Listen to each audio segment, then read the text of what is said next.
you don't ever rock a beard or a goatee or a mustache or anything like that. I believe because you've told me in the past that you just can't grow one very well.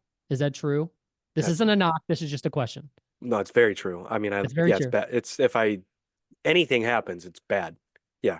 Okay. Okay. So the So reason I why I am asked clean this, shaven all the time. I need you to pull up the YouTube video from Michael Sarah's new Uber Eats commercial. Didn't know that was a thing, but okay. I've watched this one time and it is still annoying me. Can't imagine why that person or an Uber Eats commercial would annoy you, but I'm Just also just intrigued. just play the video and you will know exactly what I'm talking about. So do these run on television or just the internet? This was on TV. Really? I think I've seen it during a football game. Wow. All right, here we go. This is fun. Huh, Okay. getting in the You pool. don't like his facial Why? hair? It's a weird Already. move. Why, dude? Look at that. Oh no, this is Why would you do a becoming a real commercial trend that here. has that beard? That's Well, I'll be awful, honest right? with you, dude. I'll be honest with you. If I could rock that, I totally would. Yours is worse than that. Oh, it's not even close. I could go a month and you would see me and be like, I think there's anything different about him. Yeah, yeah. No, if I could do that, honestly, I probably would. Yeah. It's Yeah, I don't. dirty. This It's is gross, but it's annoying me, and like it's all patchy and stuff. And I'm not knocking him for not being able to grow one very well. I get it. That's a sure thing. you are. But you're in a commercial and you're rocking this, and you're Michael Sarah. Well, let's see if he makes up for it with his stupendous acting in this commercial. I need food. Okay. Can't swim while I'm eating. The 30-minute rule. Genius.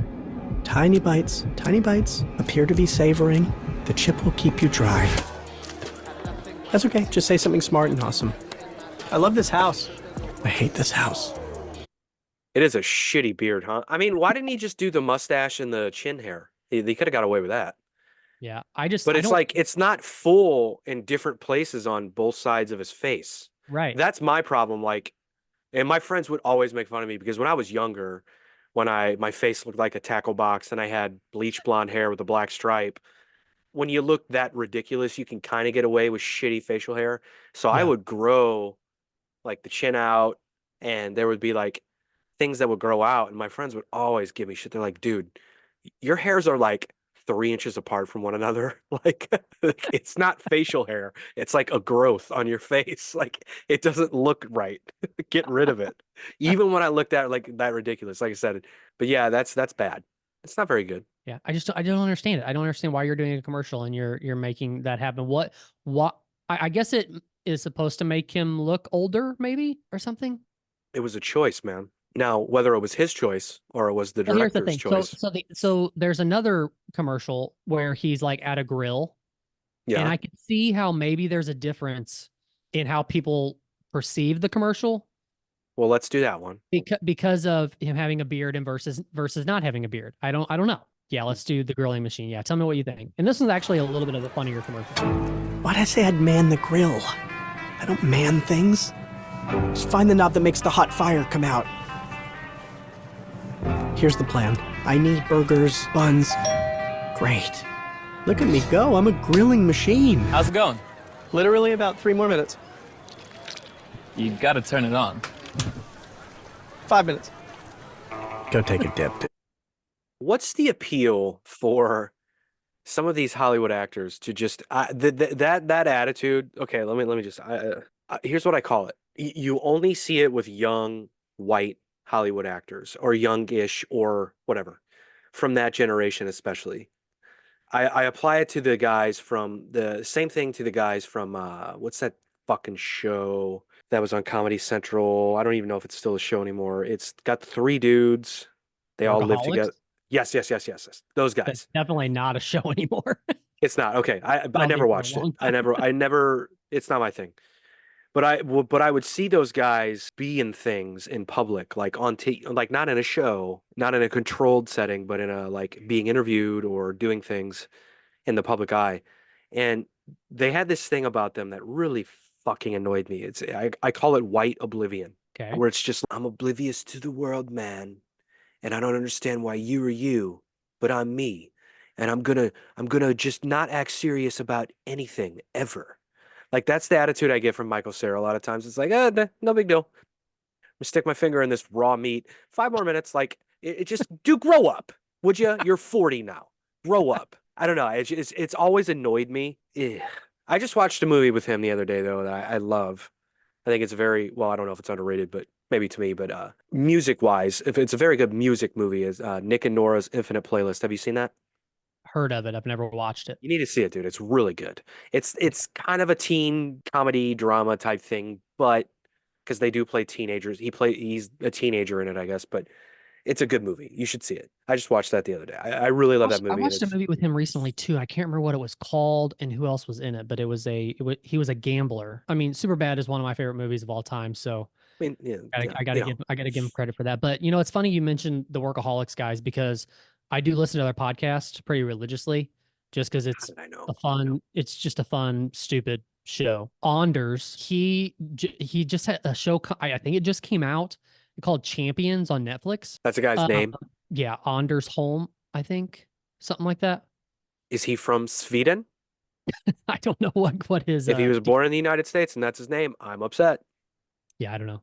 Okay. But anyways, it's just he has this like cocky demeanor that he does that from what I've seen he does in every single role. And I feel like I don't that's know. real life. It's I don't possible. know if cocky's the right word. I don't know. I don't know what show you're talking about, but I mean, just saying of him in real life, cocky's maybe arrogant, maybe cocky, but it's just it's a fucking I don't care, man. I guess. It could be like for real, like Malcolm X could walk up with burning shoes on, and he'd go, "Yeah, man," and he would just walk away. It's like, "Hey, man, did you see what happened? Do you see what's going on there?" I don't know. He's one of those dudes too, where I question like, do I hate this guy or do I keep watching things with him in it and I tolerate him? He's in that show with John Goodman. Righteous Gemstones. Yes. Yeah. So we watched the first season and a half of that, and it's okay. I wasn't crazy about it. Really, I've heard really good things about it, but we Yeah, don't. I know people that love it and swear by it. But I wasn't crazy about it. It didn't do enough for me to be like, yes, I gotta keep watching. I just didn't. But also like Danny McBride is another dude where I'm like, he's had his moments for me, but I feel like kind of the same dude in everything you're in. Yeah. But if you ever watch him on a podcast or watch him in interviews, he's hilarious. Really, I don't. And he I've has never seen him on a podcast. You should watch him on the Shane Gillis's podcast. It's from a couple of years ago, but he tells a lot of stories about when he first got to Hollywood, when he was just a writer, before he was ever in movies, and about a lot of the projects he tried to pitch in Hollywood. It's really funny because he had a writing partner. They both moved to LA together, and they started pitching these weird, just crazy, obscure projects that if they ever got greenlit, it would be like, how the fuck are we going to make this? But when he tells the stories, and also Shane Gillis and Matt McClusker, the two guys who do that podcast, they're a really good audience for something like that because they laugh at a lot of things. So when you have somebody who can just listen and laugh and just make it fun, not be a shithead about it, it's fun to listen to. I would go check it out. Anyway, did Danny McBride, when he tells those stories, is funny. Did he help write or produce Pineapple Express? Do you remember? Potentially. I know he wrote Eastbound and Down. Yeah. Which that was another show. Like the first season was fine. I didn't get crazy into it. I finished it, started season 2, never finished it. I don't know, but that's another one he was in was the Vice Principals show that was on HBO or Showtime, and he's in it with that other dude who I really like. He's got a really like country kind of name. Principal Wells, do you know who will be this guy right here? You? Whoever it is. Oh yeah. Just remember one thing: it's all about the students. Justified. It's not about Justified. So many things. There's also in Sons of Anarchy. Yep. As a strange website. Come tomorrow, there's a brand new principal in town. His name is Neil Gamby.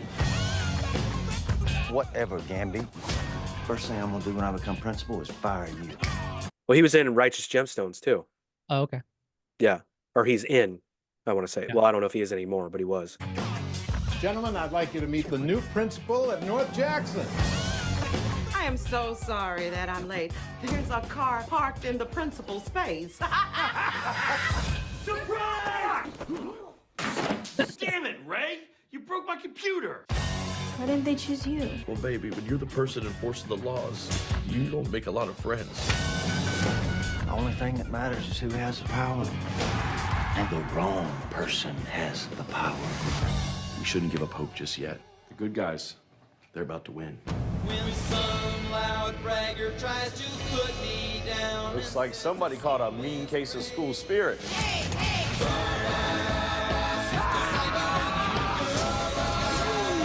business. But it don't mean it can't be fun, too. Walton Walton Goggins. Goggins. That's right. Yep. I mean, if there's not a countryer fucking like a country bumpkin name than that, please tell me. Oh, sorry. What are you doing? I'm just trying to be respectful.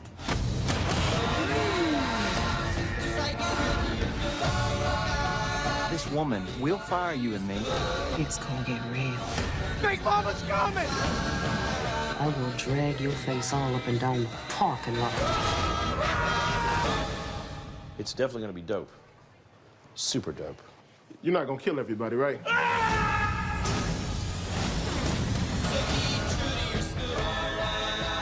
I'll be honest, that trailer sucks. It doesn't do it any justice, and it's not even that good of a show. I'm glad I didn't see the trailer before I started watching the show. I just watched it on a whim. That trailer's terrible. But I've also seen the show, so I know it's better than what I just watched. But I don't know. Did that intrigue you at all? Not really. Yeah, that's a bad trailer. Jesus. Anyway, so I don't know. I don't know how we got there, but Michael Cera, a shitty beard. Yeah. I'll take. I would rock that if I could. Trust me. You would see me with that. Probably. That's terrible. Well, dude, let's stay trending here for a moment. So we've had 2 episodes where we've talked about Katt Williams, or the Katt Williams episode on Club Shay Shay, which, to be honest with you, I don't know how many views it has now. Of course It is. has 52 million views on YouTube. Holy moly.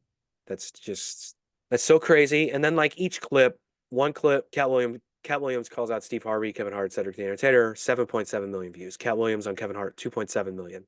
Katt Williams on Ludacris, 824,000. And then there are a bunch of shorts, obviously, 500,000, Did I forget? 800,000. What did he say about Ludacris? I forgot. You know what? I know Ludacris responded and people gave him, like, he did not do well, apparently. Here we go. Let's see.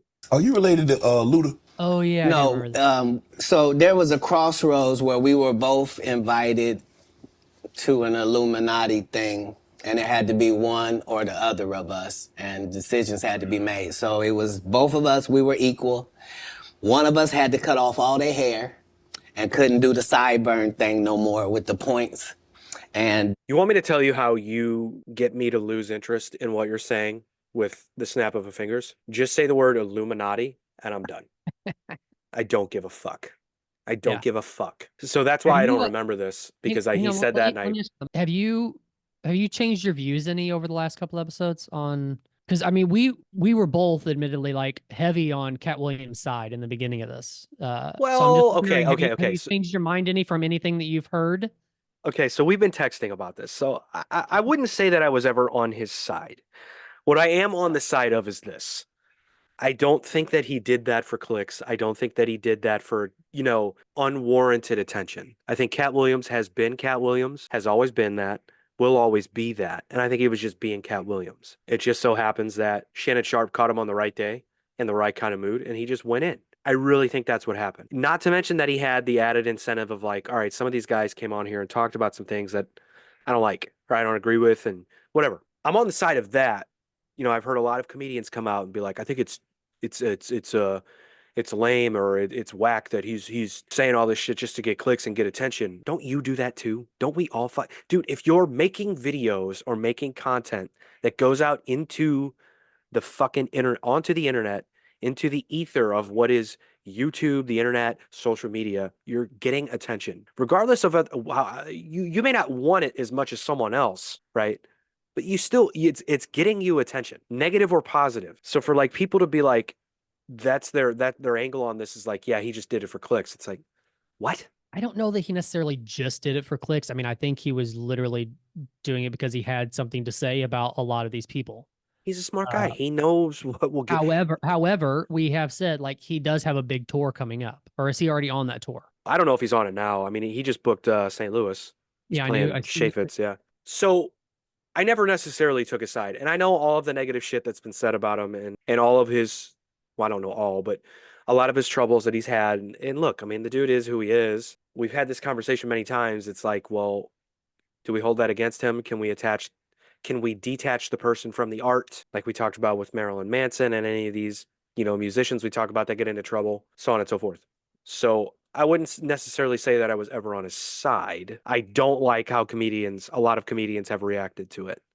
And So taken what you had sent me a clip that I haven't had a chance to look at, the of the fighter and the kid with Brendan Schaub and Brian Callen. What take do they have? Because you said they are not on Katt's side either. Well, they took the approach that they take on many things where here's the thing. When you do a podcast, like you and I do this, so we don't go into this knowing everything about a situation. We look it up, we try to get the facts in the moment. Sometimes we've looked it up prior to, if we know that it's a trending topic or whatever the case may be. These guys just start talking about things and they get very visceral before they know the facts, right? Right. Which is fine. You're allowed to do that. You're allowed to be that way, and maybe their fans like them for that. I, however, looking at them both, one of them at least, as stand-up comedians, don't take it so personally. Why are you upset that he did this? You shouldn't be upset. A, he didn't say your fucking name. B, you don't, like, they hadn't even talked about what he actually had said yet. They just reacted to it. So they just kind of reacted to just the headline of Katt Williams talks about so on and so forth. You know, now that I think about it, though, and I think we had talked about it a little bit on that last episode, I just remembered that he did mention Rogan in passing, because you remember he said that he has never had anybody on his show that was funny. Right. So I bet a lot of what they're saying is taking offense to that comment. Yeah, well, they did talk about, Rogan. Are they the people that he's talking about? Oh, they said that? Yeah. Oh, fuck it. I might as well pull the clip, dude. God damn it. I do kind of want to hear it. The first part of it is just them not knowing what's going on and reacting, like I said, in a visceral type way, taking it personally. It's like, you guys are comedians. You should know what this is. You should know what he is. You should know what he does. And that's what I want to get to after this. A guy we talked about on the last episode, Gary Owen, he makes a really great point about how mainstream comedians, or guys that want to be mainstream comedians, do not have any idea about what's going on in the black comedy world. It's a very interesting take. And when I heard him say it, I knew exactly what before he even finished his point, I knew exactly what he was going to say, and I knew exactly what he was going to bring up, and he actually did. So it's very interesting. But so we'll have to like skim through this, but we'll just start at the beginning. So again, we've talked about these guys on way earlier episodes of our podcast. I think they're both boneheads. I really do. And I think like through the years, they've kind of managed to fuck themselves in the industry of podcasting. That is stand-up comedy.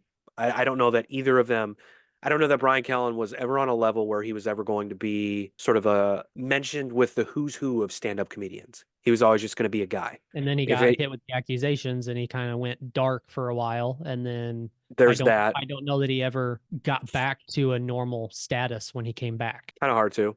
But he was also Hollywood too. So that's the other issue. Had he just been a stand-up comedian, maybe you get out of that. I mean, Richard Pryor set him fucking self on fire freebasing. And I mean, Louis C.K. did it. Louis kind of Hollywood too, but kind of. I mean, he had his own show named after it. But he never acted Hollywood though. That's the difference there. Okay. But he also is just different mindset, different attitude, different brand of humor and living, I guess. But here we go. I don't know. We'll see where this goes. 33 million views. Hey, and Katt went bad on Rogan. Go ahead. Can I say something though? I do like this setup though. Like if their podcast set? Yeah, I do. I like this setup. Yeah. Oh yeah, for sure. Why there needs to be 3 cans of rain there? I have no idea. That's goofy. Maybe they also get paid per can. Who knows? I mean, yeah. And like the kratom on the table, get it off there. Is that what that is? I only know this because these commentary channels come into my feed and they just constantly shit on these guys. He was saying how he just has unfunny comedians on that he pushes. He never had me on. Rogan tweeted on. Well, now that you've said that, this goes back to what I said. When I said that they fucked themselves in the podcasting world, they used to have giant podcasts, and they were at the forefront. Yeah. Long before Rogan got a Spotify deal, but when Rogan was blowing up, there were very few other podcasts that were at the level of like, whoa, this is like a career. Like people are listening. Yeah, they were one of them. Yeah, they were for sure. But I really think that when Callen went silent for a while because of the accusations against him, and Schaub tried to keep it alive, I think it just started dying there because he tried to bring other people on that nobody cared about. You're right, but Schaub also built up a bit of an ego, for sure, and that does not translate well with people that listen to podcasts. Does he still do the other one? Which one? The MMA one? What was that one called? I have no idea. His MMA takes are terrible. They are bad. Like food truck or something? Oh, Food somehow? Truck Diaries. I don't know that he Yeah. does that anymore. Okay. That it got leaked that he was paying people to come on Food Truck Diaries, but part of the deal was that if you did Food Truck Diaries, you then had to do The Fire and the Kid or one of his other shows, Oh, and it just really? became a big but again, that was back with like him and Ariel Hawani were beefing and all that shit. They were going down a weird rabbit hole that no one knows about. So there you go. Here we go. I'd love to have you on. I'm a huge fan. Come on on. Very good. That's the great way to do it. But he went on a lot of He comments went of famous off, dude. Talking about He is strange. You Kevin never. Hart. I love Kevin. So let me stop there. So they start with Kevin Hart. Now, I will say this stuff that Katt Williams said about Kevin Hart, knowing what I know of being a fan of stand up comedy and knowing about Kevin Hart 15 years ago, most of what he said, it was kind of on point. Like he wasn't like lying and he wasn't, to be honest with you, wasn't really stating something that wasn't true. But immediately you're going to see here that Callan gets offended and just immediately gets emotional about it. It's like, why are you taking this personally? Are you hoping that Kevin Hart sees this and goes, "Oh, my man, come be in my next movie"? Like, no, it's not. Like, I don't understand why. Like, just listen for a minute, read what it says, and then go from there. Watch. Hart. So I don't understand that. Now, that's Kevin somebody Hart says in 15 years in Hollywood, no one in Hollywood has a memory of a sold out Kevin Hart show. There being a line for him ever. Get it? So let me translate what that means if you don't know. What Katt Williams was alluding to is that when Kevin Hart started blowing up in Hollywood, he didn't build a career in Hollywood. He was in New York doing stand up in New York. Right. So when he got out to LA, yeah, he started doing stand up there, but he'd already had deals in place, right? And I remember this from way back. He used to go on Tough Crowd with Colin Quinn way back in the day with like Patrice O'Neal and Greg Giraldo and Jim Norton. That's years and years and years ago. Kevin Hart was not Kevin Hart then. And Right. another thing about Kevin Hart's fan base then was primarily white. He hadn't even translated over to the fan base that he has now because he wasn't in Hollywood, because he was doing the rooms in New York with essentially all white comedians. Stand ovation at any comedy That's club. not He already true. had deals No, he's when wrong. he got here. And if there's one guy that should know this, it's Brian Callen. But he's just forgetting about any of this. He's not even like listening. He's not even thinking about it. He's just Right. Have you heard of a comedian that came to LA and in his first year in LA, he had his own sitcom on the network television, had his No, he didn't. first year own film called Soul Plane that he was leading? No. We've never heard of that before, this person or since that person. What do you think the plan is? What do you think a plan is? Maybe people don't understand the definition of these words. maybe let someone other than Brendan read. Just saying. He just did his documentary with Chris Rock. He shows you that his whole upbringing in comedy was on the East Coast. So how simultaneously was he here in Los Angeles doing the same thing? It didn't happen. Well, he's wrong. For a 5-year period, every single move that Kevin did was a movie that had been on my desk. All I said was, can we take some of this shit out, and then can I do it? I don't need to be overtly homosexual because I'm not homosexual. Doesn't need that to be funny. And me saying that and them going, oh yeah, no problem. And then going to give it to this other guy and having him doing it just like it was and acting like I'm a bad person because I keep standing on my standard. Okay, They tell you there's so- no gatekeepers, but we keep seeing. Why in this moment would they not just play the clip? Why would they not have the That's- clip pulled dude, up? This is dude. awful. Like, why? Who would listen to this? This is Dude, awful. that's my point. It's they are so unaware of, like, when they go into these things where it's like, let's talk about current events or let's talk about what's going on. It's always like, well, let's just read from something and react to it. It's like, why don't you get the full context and Right. watch the goddamn clip? The other day, and I won't pull it up because it will enrage me. It will enrage me. They were talking about who should be in the UFC Hall of Fame and who should not. Now, several times during this 45-minute conversation, it got so long that they called Chael Sonnen on the phone and had Chael Sonnen on speakerphone being like, Chael, should this guy get in? Should this guy get in? What about this guy? What about you, Chael? Which was interesting because I love Chael Sonnen. And anything he has to say ever I listen to. He's wrong most of the time, but nonetheless. But so they had this conversation about the Hall of Fame. Not once did they pull up the actual list of UFC Hall of Famers. So they mentioned, yeah, Chuck Liddell should be in the Hall of Fame. Already is. Yeah, Tito Ortiz should be in the Hall of Fame. Already is. Guys, pull up the fucking list. And then Brendan goes, yeah. They go, well, what about Ronda Rousey? And Brendan goes, well, no. She's not in the regular Hall of Fame. She's in the Women's Hall of Fame. Brendan, there is no UFC Women's Hall of Fame. There's just a Hall of Fame. They put fighters into it. Why pull up the fucking list? For 45 minutes, I'm screaming, like, pull up the fucking list, you... Anyway, So this is what they do. Just pull up the clip. To be honest with you, this is on their producer, Chin, I believe is his name. This is on him. Like, hey guys, why don't I pull up the clip? Maybe it's easier so you don't have to read from this. Like, who wants to read from this? Right. Same person opened the gate. Didn't Kevin let Tiffany Haddish in? What do you mean ain't no gatekeepers? There's 100 gates out there. Everyone I seen got a keeper. So let me just respond to this, since I was there for the whole time. I was there when Kevin Hart wasn't famous. I was definitely there when Tiffany Haddish wasn't famous. I've known Tiffany Haddish since she was 17. So as somebody who is an eyewitness to this, Katt Williams doesn't know what the fuck he's talking about. And when it comes to Kevin Hart, no one works. So, okay, so now he doesn't know what he's talking about. Now I'm going to kiss Kevin Hart's ass. Exactly. I fucking hate that. You know what, though? What's funny is that the whole thing he was just reading is talking about there's no gatekeepers. Katt Williams is saying that Kevin Hart is a gatekeeper. Everybody keeps saying there's no gatekeepers, but he's saying that Kevin Hart is. Right. So now Brian Callen's like, well, I'm going to kiss the ass of the gatekeeper because he's the one that holds the key for, guys like us to get opportunities. Which, by the way, if you have someone as famous as Katt Williams saying that you're a gatekeeper, isn't that a compliment? I know it's supposed to be an insult coming from one of your peers in the stand-up comedy, but isn't it like, well, fuck, I'm the king?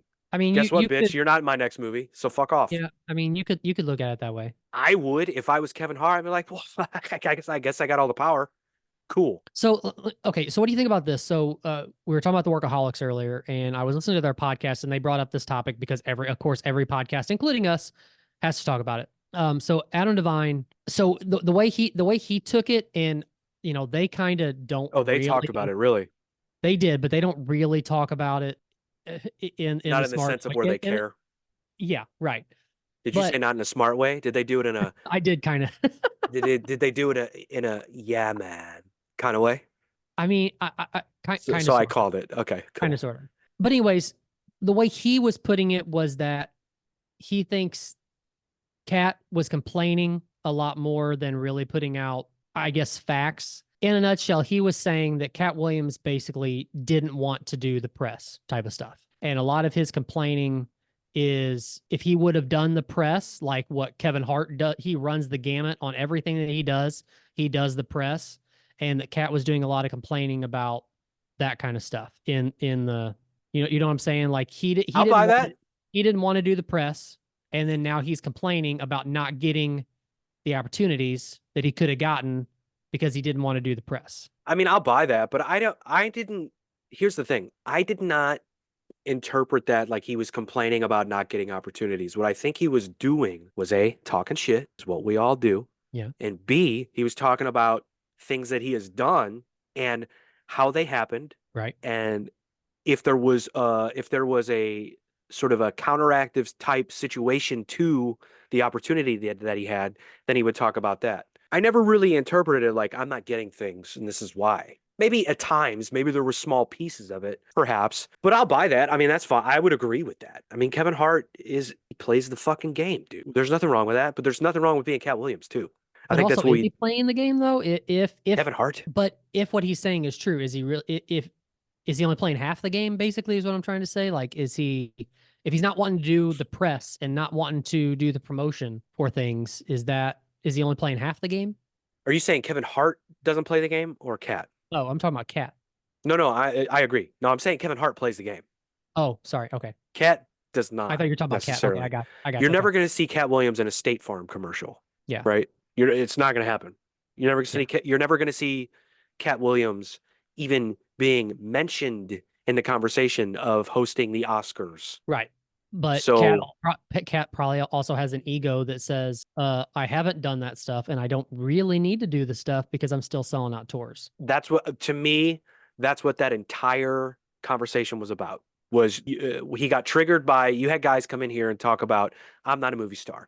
I didn't do this. I didn't get that. And Katt commented on it. Like any of us do. I say us like we're stand up, but anybody on the internet does. That's what it is. You get on a podcast, you start talking shit. It's not a fucking lifestyle podcast. It's not a fucking science podcast. It's like you're talking to Shannon Sharp. So you're going to talk shit. So I don't have an issue with that. Why Shannon Sharp? Like at the beginning, during the episode, he basically just said, I respect you and I respect everything you've done in your football career and this, that, and the other. But why why choose Shannon Sharp's podcast to do this on? I mean, it's just a big enough platform to do it. I think But culturally why? speaking, I think Shannon's a part of that culture, and I think people pay attention. I think that's it. I mean, honestly, yeah. I mean, I think Shannon Sharp has enough of a crossover appeal because of his presence on like Fox when he was on that show with Skip Bayless, anything like that. But also in the culture of where Katt Williams comes from and what culture Katt Williams is in, I think Shannon Sharp is huge. I think people pay attention. So I think that's why. You want to get a little bit further in this stupid Fire in the Kid. We didn't even let Brian Callen kiss his ass yet. Harder. No one worked harder. Kevin Hart did every single improv, every single fucking club for years, well over saying everything everyone else has said about him. 10 years, probably 15 before he hit it actually. But let's say 10. It's exactly what Katt Williams said. That's exactly what he said. Even the timeline, even 15 years. And when I say he did every show, every club, Kevin would go and he would collect every email. He followed the Dane Cook thing. He had somebody who would actually go from person to person collecting emails when they were standing in line. And that's how he built his following. He also built it by being fucking hilarious. Brendan Schaub not paying attention to his co-host. Not at all. Just completely, he's probably thinking about trucks or... Kevin Hart is hilarious, never stops being hilarious. Never said he wasn't funny. And the third thing I'll say about Kevin Hart, another thing I've witnessed with my own eyes many times, whether it was on a set with him for a month, whether it was hanging out with him in a club, hanging out with him in a bar. I've done 2 movies with him. No one's more generous. No one's more generous. Oh, these guys and their fucking generous thing. God, I hate it.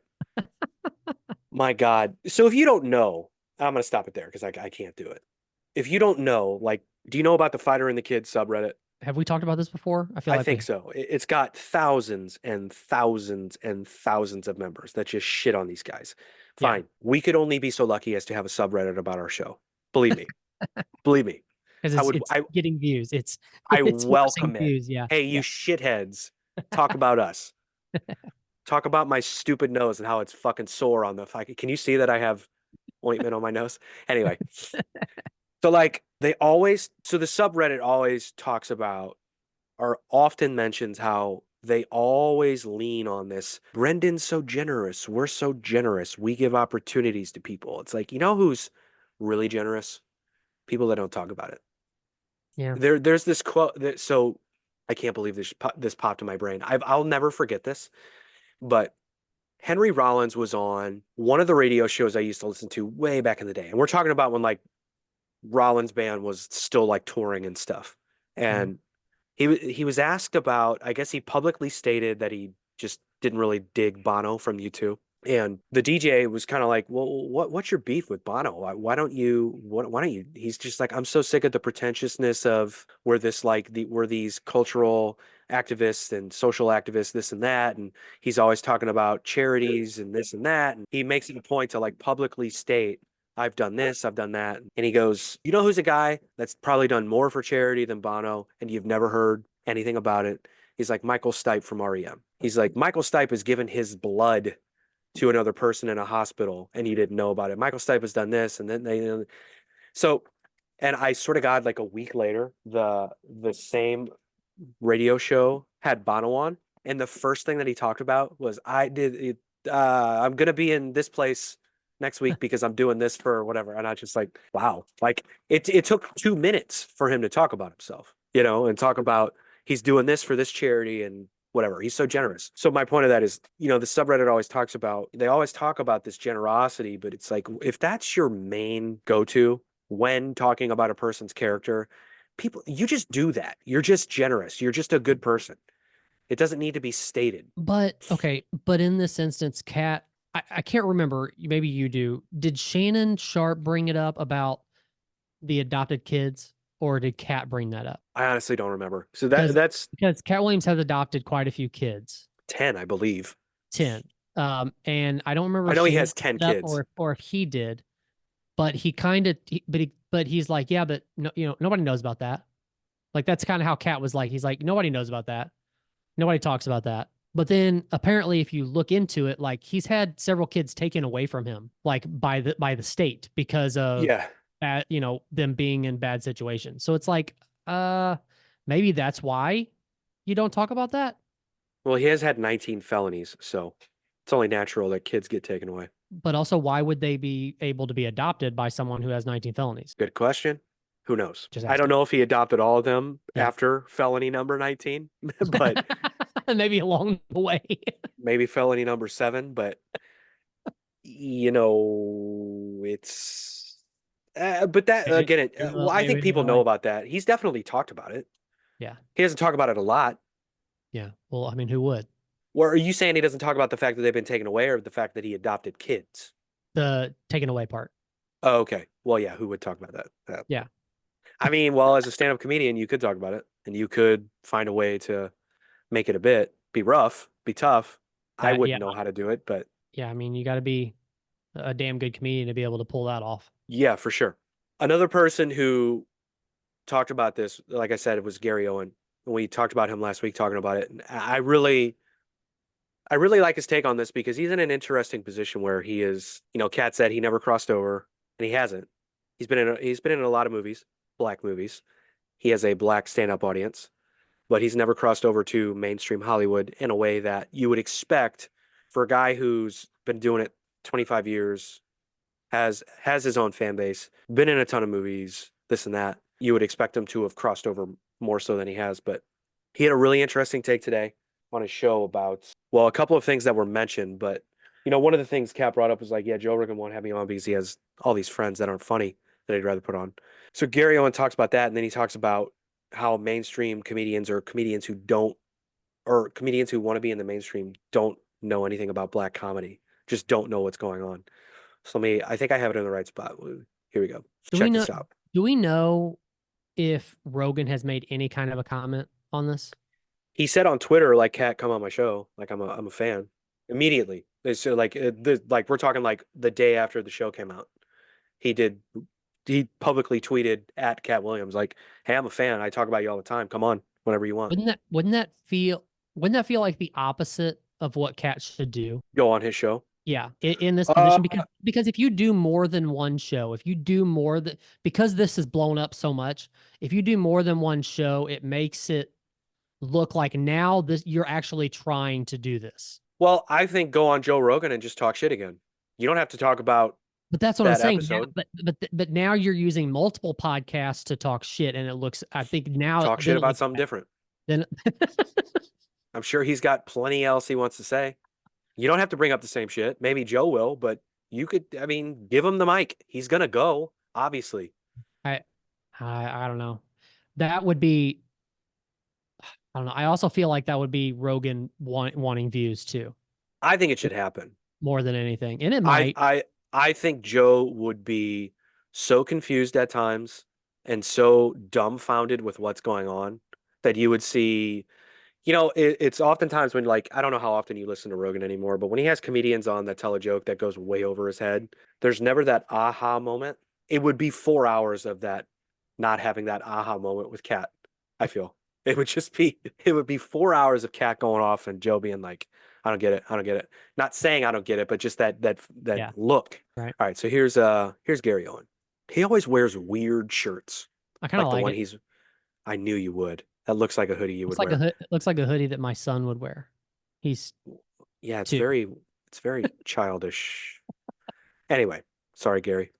So it's just it's such a huge divide because a couple things. One thing that got me too is like when Katt said Joe Rogan he's pumped 6 comedians and none of them are funny. None of those 6 ever addressed it. I want to know who the 6 are. I think we have an idea who they are, but I'm not going to throw into the bus until I know because there's been a lot of comedians on Joe's podcast. So I never saw the people that normally go on Joe's podcast really address who the 6 are. He's so right. Like I said, we didn't get to it in the Fire and the Kid, but Brendan goes, well, I don't go on Joe Rogan's podcast to be a stand-up comedian. I do it for my fight science. Hey, bro. Is there a worse endorsement for yourself? You're a stand-up comedian, but you go on another stand-up comedian's podcast, not as a stand-up comedian, right? Yeah. And then Brian just goes, fuck you, I'm funny. It's like, oh boy, God, you're such a child. You were talking about Schaub or you're talking about Callan? Schaub only goes on there for the fight science, right? That's what he said. Yeah, he goes, I don't go on Joe Rogan's podcast because Schaub's been on there the most, by the way. I don't know if you know this, but he has the most appearances on the Joe Rogan podcast Well, that out of doesn't anyone. surprise me. That doesn't surprise me. Yeah. But he goes, yeah, I don't go on Rogan to be a stand-up comedian. I go on there for my fight science, which, by the way, fight science? Really? And then Callan just said, fuck you, I'm funny. So it's not me. Good Okay, defense, bro. Okay, I see what you're saying. But he's And- right. No one's but talked about it. None of these guys have talked about it. He is too, but they may be looking a little far into it. Like the number 6. Well, no, what I'm saying is like the number 6. There's probably I don't know that he was actually saying there's legitimately 6 people that I'm thinking of in my mind. He was probably just spitting out a number. Well, Gary's going to talk about him. So he just said 2. Count on your fingers, like you're 5. Ready? Yep. So he said 2. I Put got- 2 like I'm up in the wearing air. that I got hoodie. 2 up in the air. Here we go. Always acted like they were naive to it. So you and this isn't throwing people on the bus. I like these guys. You got Brennan Schaub, Bert Kreischer, Tom Segura, Andrew Schultz, Ari Shafir. Oh boy, we're getting close to 6, and he's running out of names. Think Theo Vaughn.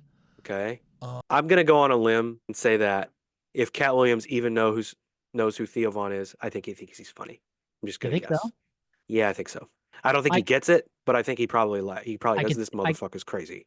Okay, hang on. Do you have a 6 in your head that you think it could be? Yes, Is Schaub and Callan 2 of those?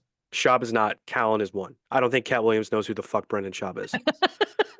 Okay. So I think it's Callan, Segura, Bert Kreischer, Ari Shafir, Okay. Andrew Schultz, and Why do you think it's Schultz though? Has he been on that much? he's been on enough. Yeah. And I would say number 6 is I'm gonna go out of left field here. I think number 6 is Whitney Cummings. I would give him that. Yeah. Because you think she's not funny? I don't think she's funny. You don't think women are she's funny? Really what? All right, let's go. Here we go. I'll say it. I think there's got to be others, but none of those guys ever addressed like who were the 6. Was he talking about me, and why was he talking about me? It was almost like they didn't want the smoke from Katt. So, and I could be wrong, but I watched every podcast I could about the interview, and nobody. Okay, he's saying they didn't want the smoke, but if you're not one of the 6, but you come out and act like you think you are one of the 6, now it just makes you look dumb.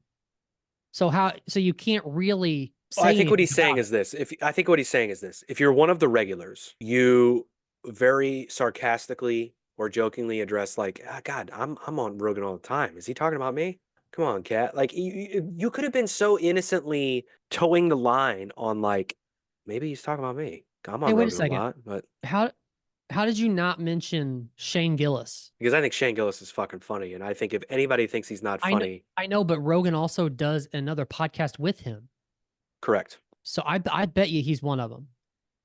And listen, what I'm saying is Katt was being so dramatic in his Right. podcast that even if he thinks the guys are funny in those 6 people, Yeah. I think he may be throwing some of those people under the bus that he does think's funny, just for the dramatic effect. I'm gonna disagree with you and say that he Okay. doesn't like any of those motherfuckers. I think if he does know who they are, he's seen very little of them and he didn't dig it. That's just my guess.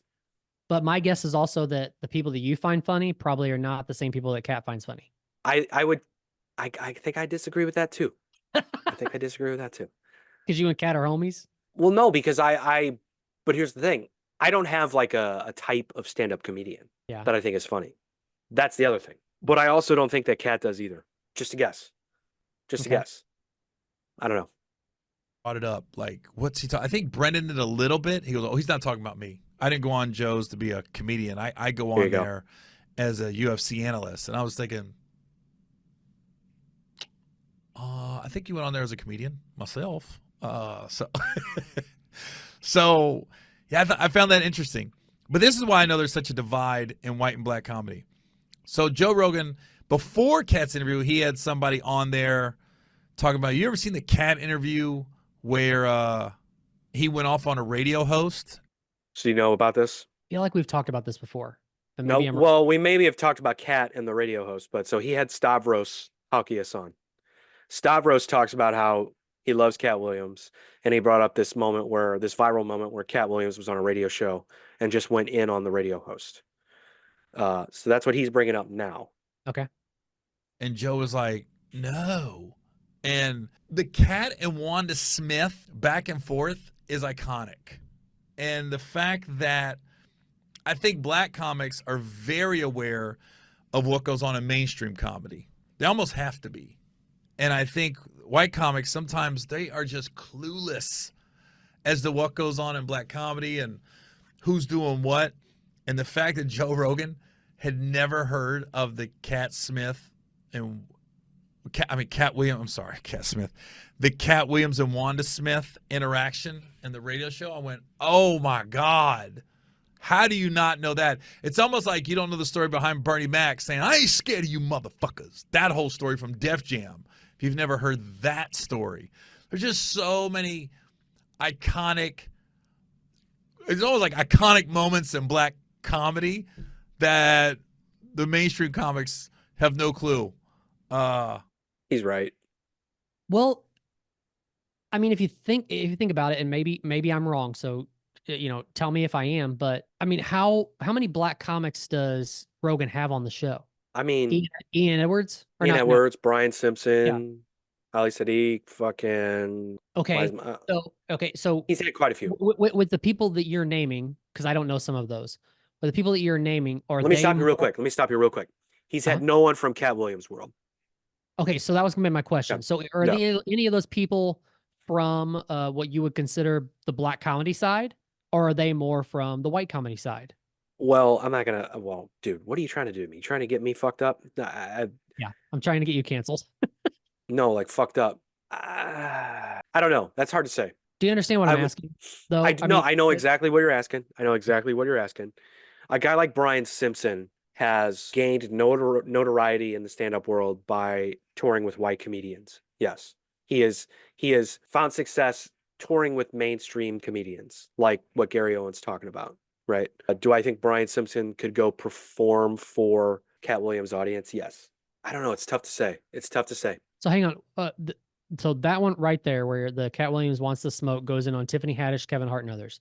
So was this him going in on Kevin Hart 5 years ago? Yep. Or was that just when the video was posted?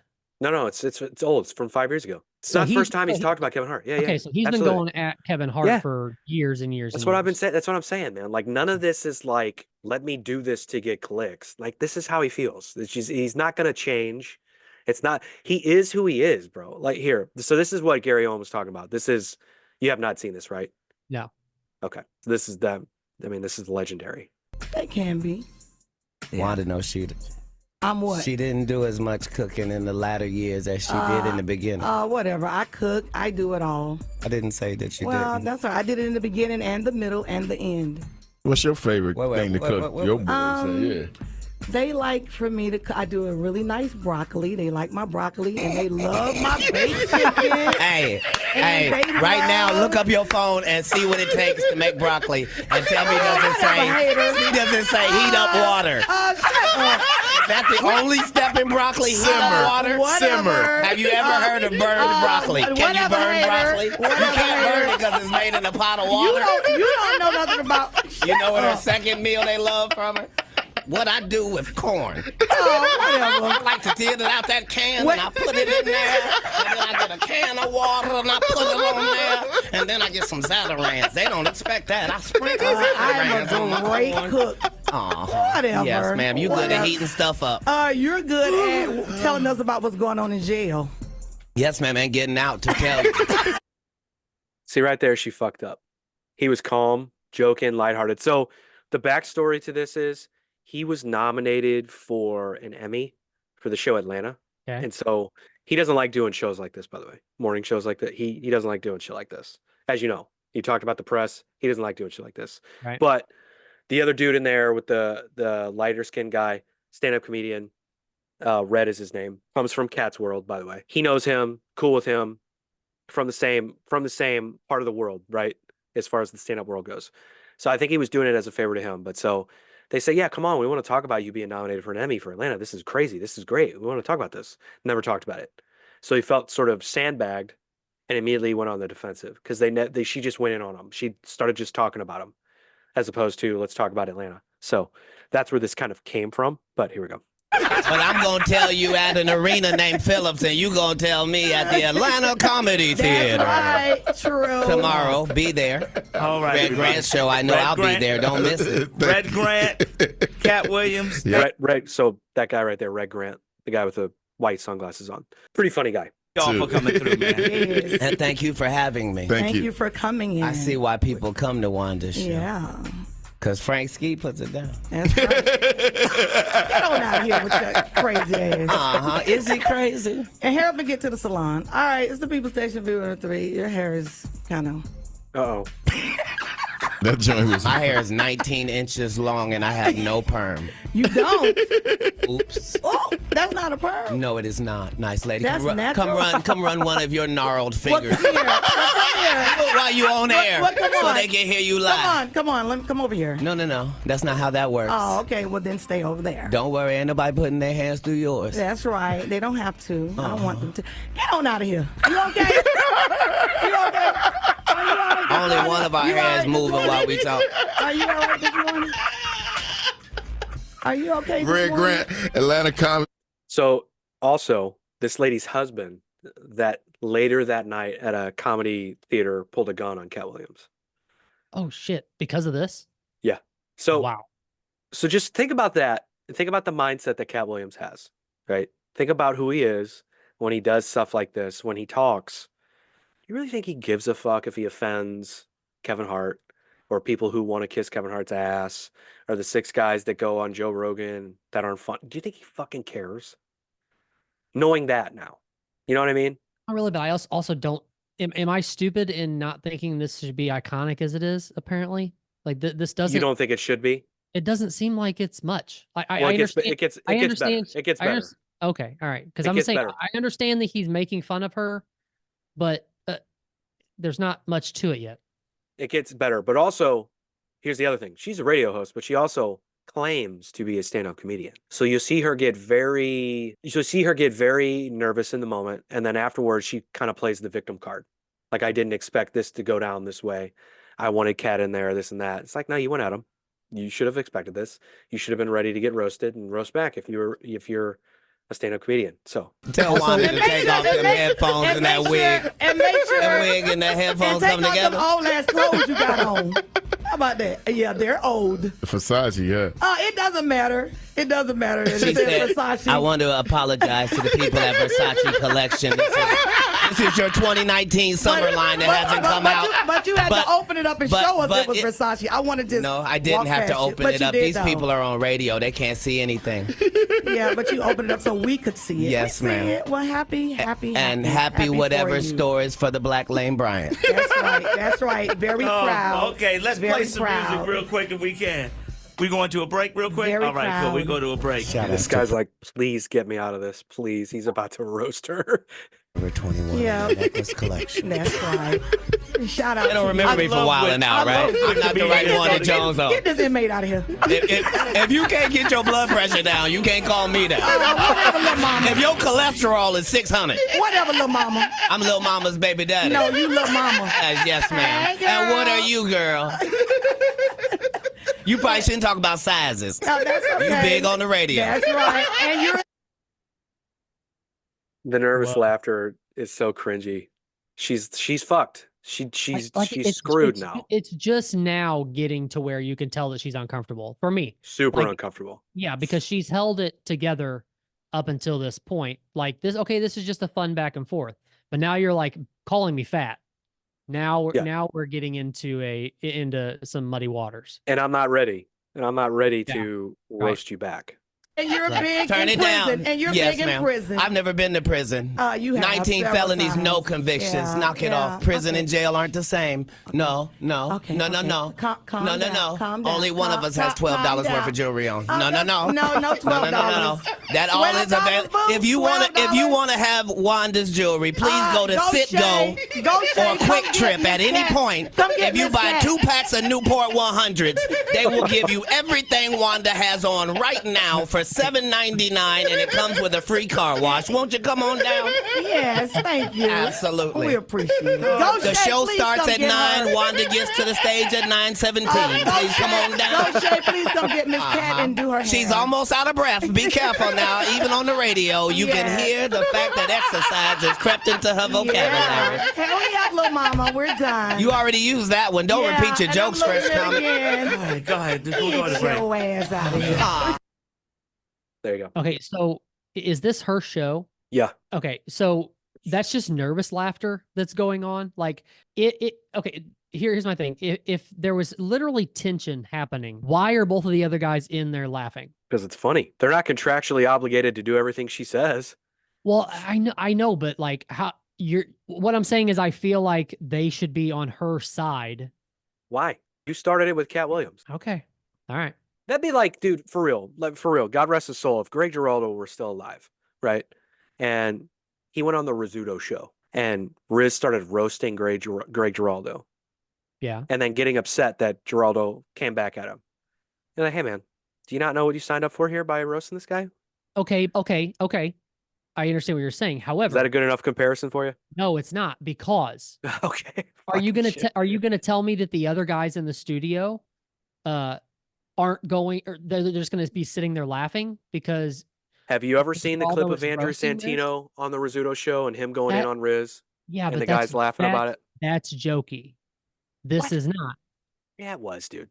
No. Well, I mean, he didn't throw something at her. He roasted her. You can't roast somebody by calling them fat. You can. She said he had ladies' hair. Okay. Just saying.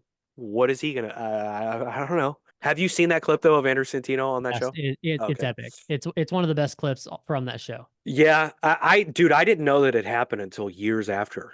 It came into my YouTube. Yeah, it came into my YouTube feed. I was like, oh fuck, I didn't know Santino was on it. So I just clicked it, and I think I was doing yard work or something. So I was just listening, and when he started talking about, yeah, I'm gonna start my own station. And I'm gonna take these guys with me. Like, you don't have them on the wall. Why don't you have them on the wall?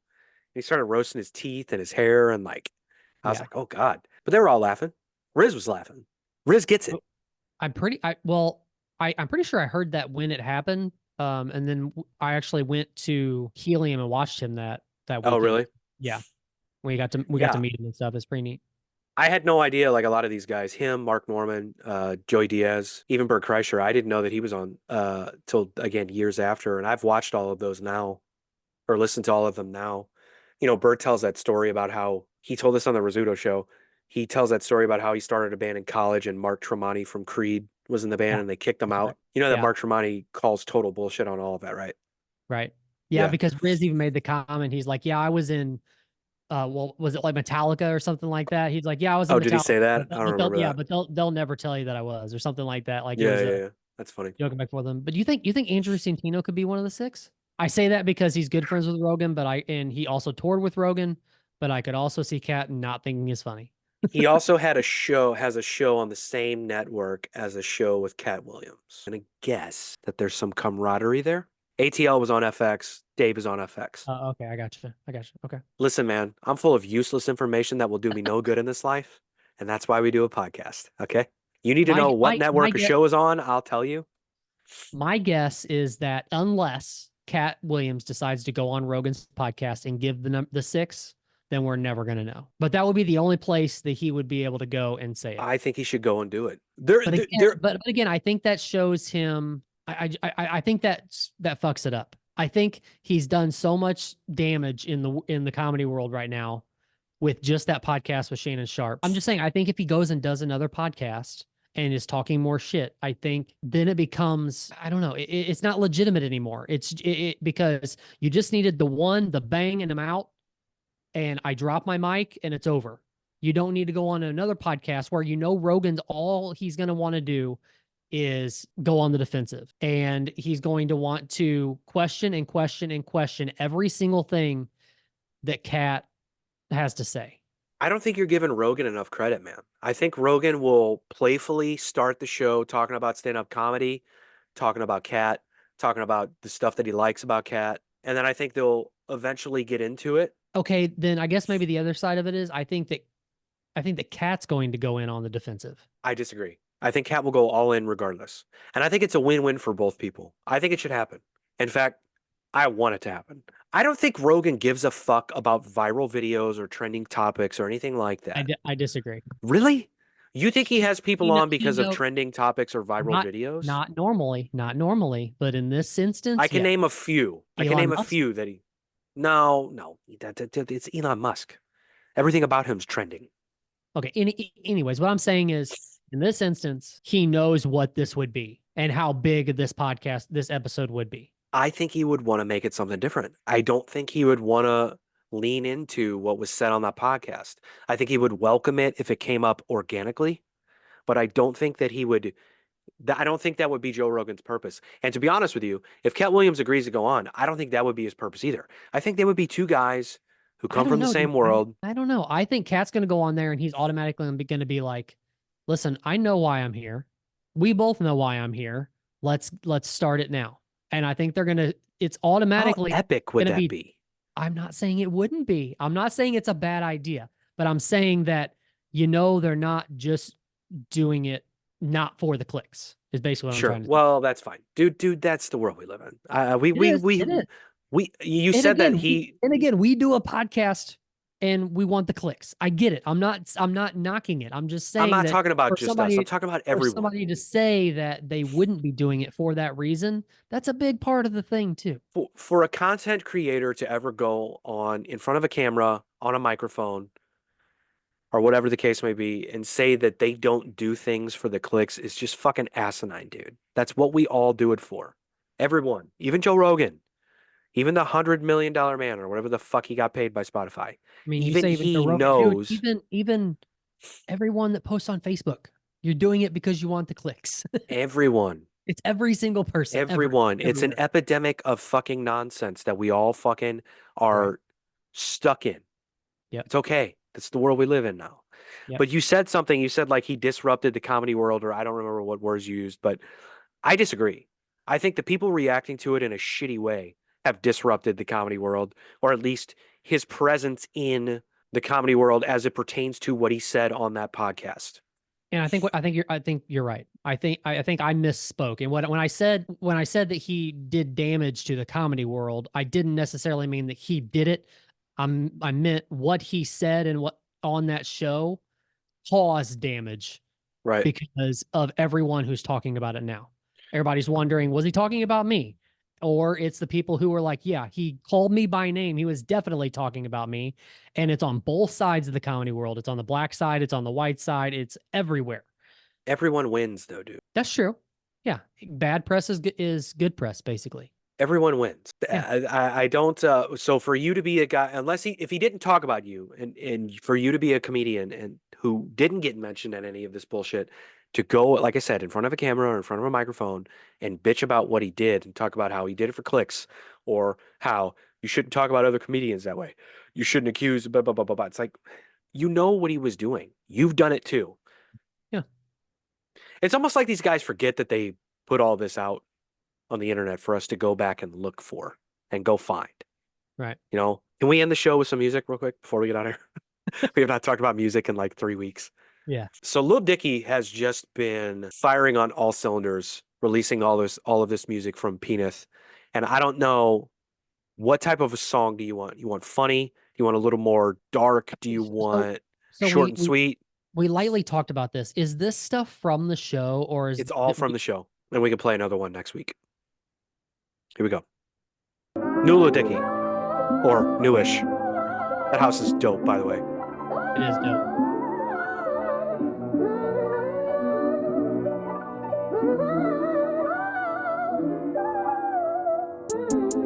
I gotta be everything that I could be. I gotta do this thing, honestly. Why can't I do it all? Honestly, I bet I shock them when I drop. I know they probably think I'm washed. I'm kettle cooking with the chip. It's on my shoulders till we win. I'm getting older by the... I'm kettle cooking with the chip. Fucking love that line, dude. In your personal opinion, do you think like before he even started this show or leading up to the show, this was his plan? Because you know how easy it's a good question, dude. Make these music videos, you know how easy it was? Like it was just cutting clips out of the show that you already made. Yeah, I mean, But he had to make the this whole music. thing was literally in the show. Yeah, he still had to make the music though. So it's Well, not no, like. I understand that, but he already made the music for the show. So what I'm saying is like putting. So this did he album intend to out, make a he's show and then doing put out an album based on the music from the show? Perhaps.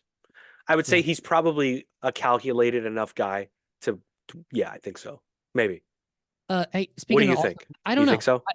I think maybe about halfway through like the second season, he realized, dude, we've got all this music that we're putting Yeah. into the show. A catalog of fucking shit. Yeah, we're definitely going to do something with this, right? And then just Right. let it go at the end. But I was going to say, did you see that Gator's in a new movie? I did. Good for him. Yeah, for sure. From hype man to movie star. Yep. It's the American dream. It up to here. They always looking like they're winging it. I've been planning every meal. Got me sipping on this beer. Ooh, and I don't even fuck with beer. No, I need some water and ideas. Yeah, I gotta start to make it clear. I'm kind of peeping all the fallacy. I'm powered by the people doubting me. I had to eat it like a ton of calories. And the analogy is that I'm glowing up, but I've been carrying this weight.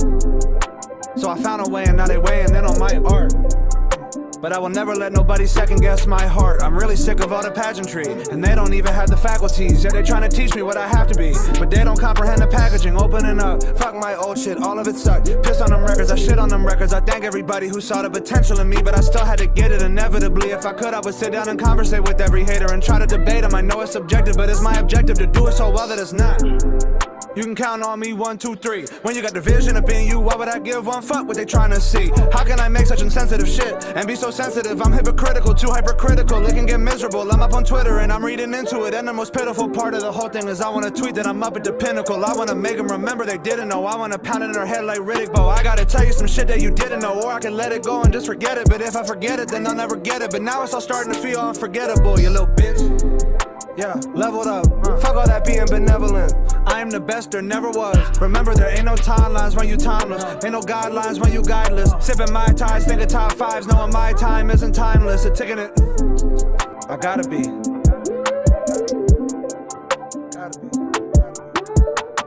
That fucking beat is dope.